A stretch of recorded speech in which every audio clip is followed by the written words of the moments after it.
こんにちは、マネチク、うなうゆです。今回は、エスケープフロムタルコフというゲームに登場するカスタムマップにある量を全室再現しました。このゲームはリアル志向のハードコア FPS で荒廃したロシアの工業都市が舞台となっています。この量があるカスタムというマップは、税関ターミナルや燃料貯蔵施設があるエリアで、設定上は社員寮という位置づけになっています。建物の作り込みも非常に細かく、実在していそうな空気感の魅力のゲームなので、荒廃した雰囲気に近づけられるように意識して制作しました。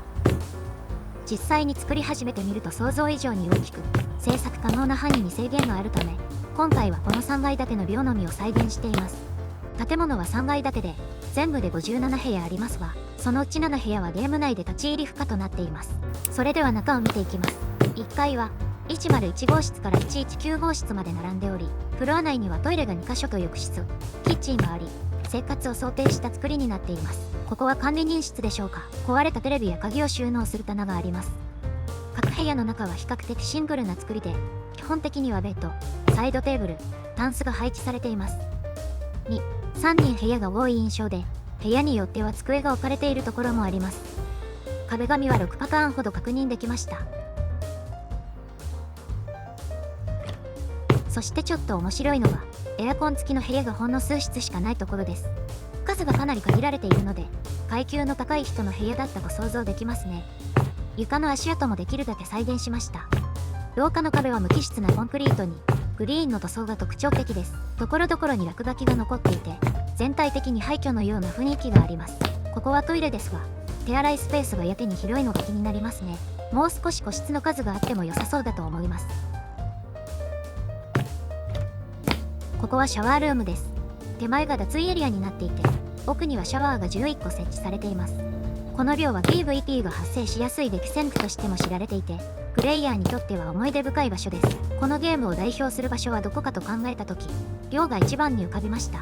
寮にはたくさん部屋がありますが、目的がない限り入らない部屋も多いですよね。結局のところ、レア脇やタスク部屋以外はあまり立ち寄らないことが多いと思います。改めて細かく観察できて、再現するのが楽しかったです。ここはキッチンです。冷蔵庫やコンロ、オーブンが設置されています。キッチンやシャワールームは床も壁もタイル張りです。その他の床は木材ですが、ほぼ全ての場所にカーペットやラグが敷かれています。ドロワーの中にアイテムを入れてみました。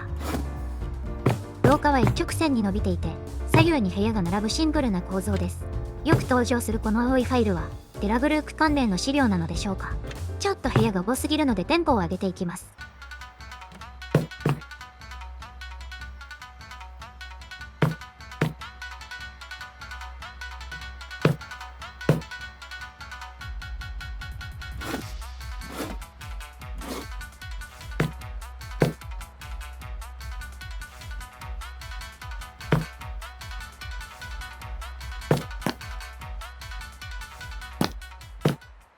2階を見ていきます。2階は201号室から223号室まで並んでおり、監督車用の大きな部屋があるのが特徴です。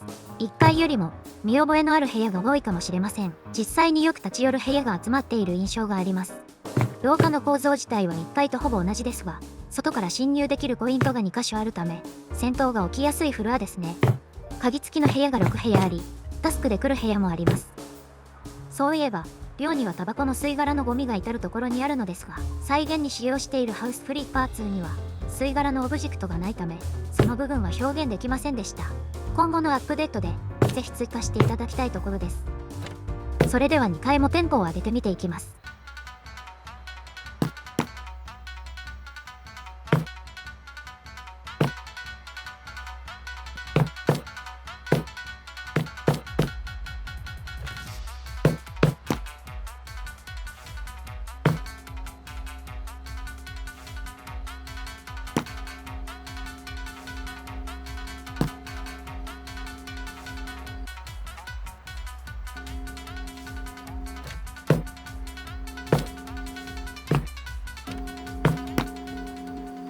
1階と同じく2階にもホールがあります。ホールには冷蔵庫やベッド、ソファーなどが乱雑に置かれています。キッチンには武器ボックスが大量に置かれているので、そのせいで冷蔵庫がこちらに追いやられてしまったのでしょうか。拠点のような使われ方をしていたと想像できますね。数少ないパソコンが設置されている部屋です。事務作業をしていた人物の部屋だったのでしょうか。ここは鍵部屋で、金庫がある部屋です。今回金庫の中も再現してみました。コップの中に鍵も開いていますね。そういえば、寮にあるコンロもそうなのですが、海外のコンロは下がオーブンになっているタイプが多いですよね。調べてみると、欧米の住宅ではコンロとオーブンが一体型になっているものが一般的なようです。このタイプはオーブンもガス式で、そのままガスで調理する仕様になっています。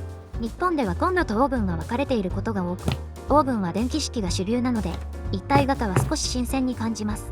再現をしていると、こうした設備の違いから住環境の文化差が見えてきて、とても面白いです。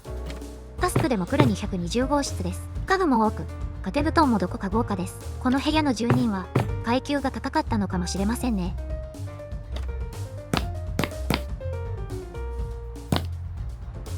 3階を見ていきます。3階は1階や2階と違い、ホールがなく部屋数も少なくコンパクトです。301号室から316号室までが並んでいて、マークドと呼ばれるレアアイテムが湧く部屋があります。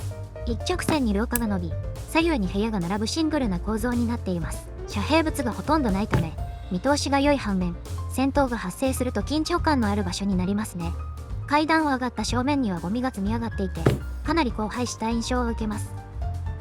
この部屋だけパソコンが古い型になっていますが、何か理由があるのでしょうか。改めて見てみると、普段は気にしていなかった落書きや生活の跡など、細かい作り込みに気づきます。戦闘中では見えなかった部分が見えてくるのも、再現ならではの楽しさです。それでは3階もテンポを上げてみていきます。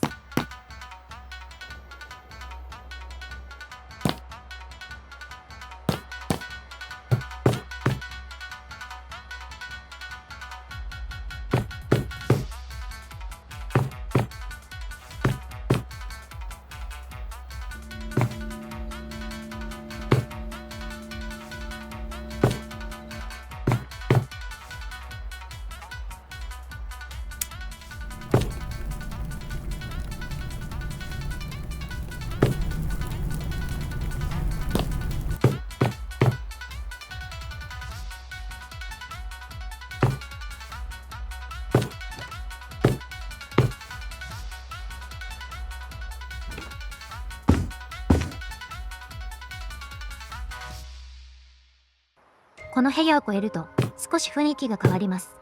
カルトという集団の痕跡と思われるろうそくや奇妙なシンボルが残されており、明らかに異様な雰囲気に包まれています。トイレの壁には意味深な文章が書かれており、ゲーム内では丸太も置かれています。文章を翻訳してみると、見た目は悪くないのに、どうもしっくりこない、といった意味になるようです。ただ、原文はかなり荒っぽいスラングが使われているらしく、あまり上品な表現ではないみたいですね。ここがマークド部屋です。何かの儀式をしていたと思われる痕跡があり、ここにレアアイテムが湧きます。今回の湧きはどうでしょうか。3階には屋上があり、寮全体を見渡せます。最上階ならではの開放感があります。と言いたいところですが、車線が通るのでちょっと怖い場所ですね。